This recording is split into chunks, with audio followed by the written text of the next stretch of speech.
Provinsi Banten. Konon katanya airnya dapat menyembuhkan berbagai macam penyakit dan teman-teman.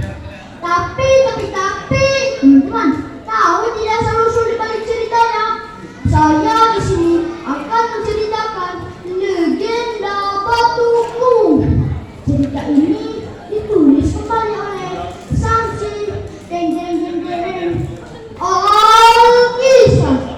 Pada masa pemerintahan Sultan Haji, hiduplah seorang saudagar yang kaya raya tinggal di sebuah desa di daerah Banten. Hampir semua tanah pertanian miliknya. Aku saudagar Tanura di daerah ini. Hidupku bergelimang harta di sana, di situ lahan pertanianku.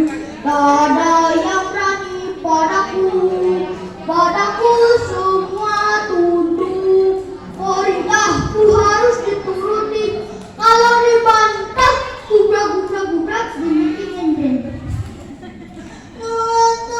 Gusti Bogalurah manitiga sewenang-wenang akan pajak kira-kira. Gusti menigai nang hidupnya mesara. Lurah kikir, lurah sombong, tak melaren rakyat.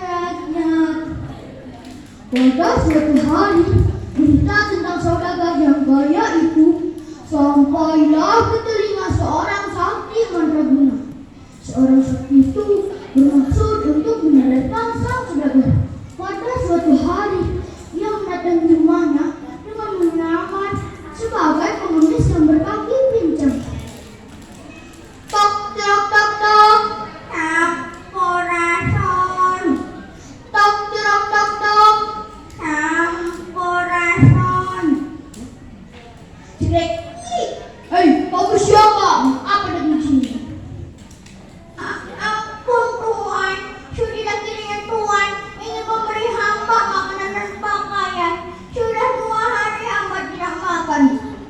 Teman-teman, sang saudagar bukannya menolong, justru ia malah mengusirnya. Tidak teman.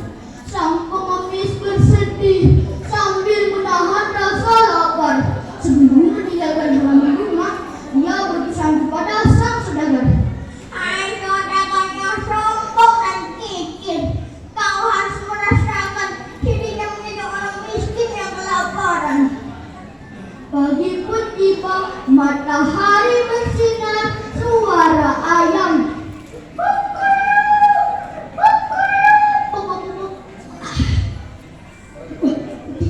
Ketiku, apa yang terjadi di rumah kakiku? Kawan, kembali ke rumahku.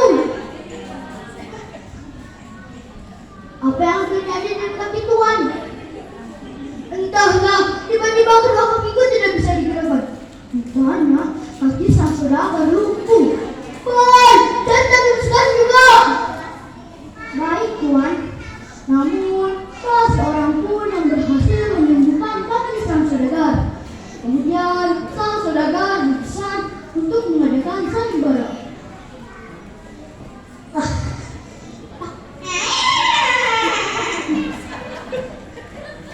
Gerongkol. Pengumuman.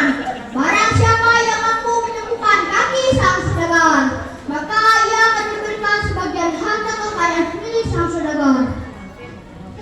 Teman, pada hari yang telah ditentukan, berkumpullah seluruh peserta sayembara, termasuk sang pengemis satu persatu dipanggil untuk mengobati kaki sang saudagar.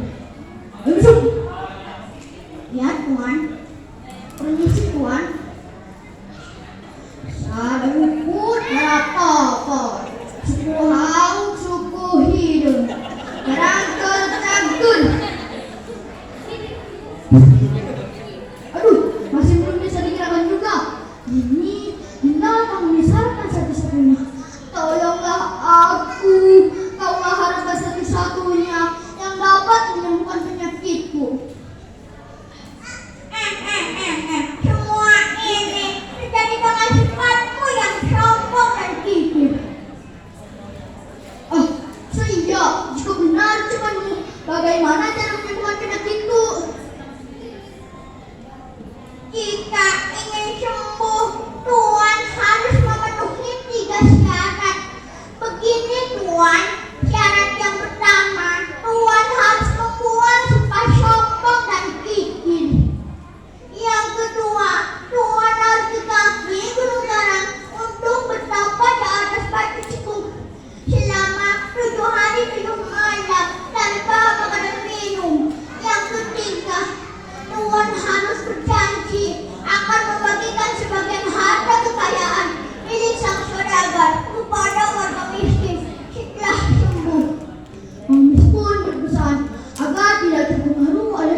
sehat tapi yang cukup besar dan cukup.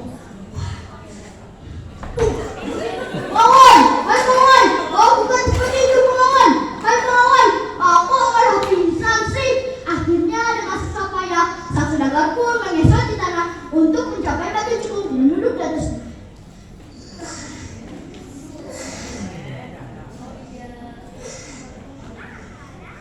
Ketika hari mulai gelap, sang saudagar pun memulai pertapannya.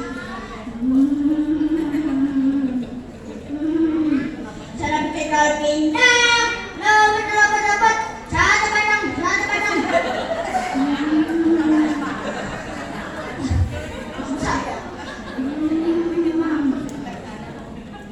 Setelah 3 hari 2 malam, ia bertapa.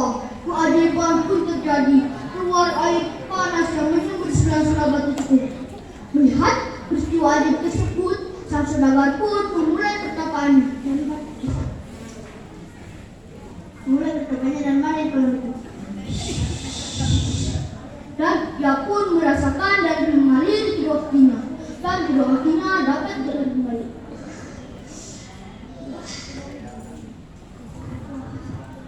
Oh, kakiku bisa digerakkan. Kakiku bisa digerakkan.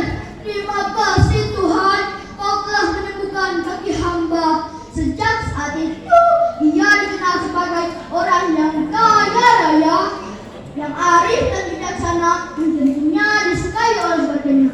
Pesan moral yang dapat dipetik dari cerita tersebut bahwa orang yang tidak pandai mensyukuri nikmat Tuhan, maka harta pangkat jabatan akan membawa kebinasaan. Wassalamualaikum warahmatullahi wabarakatuh.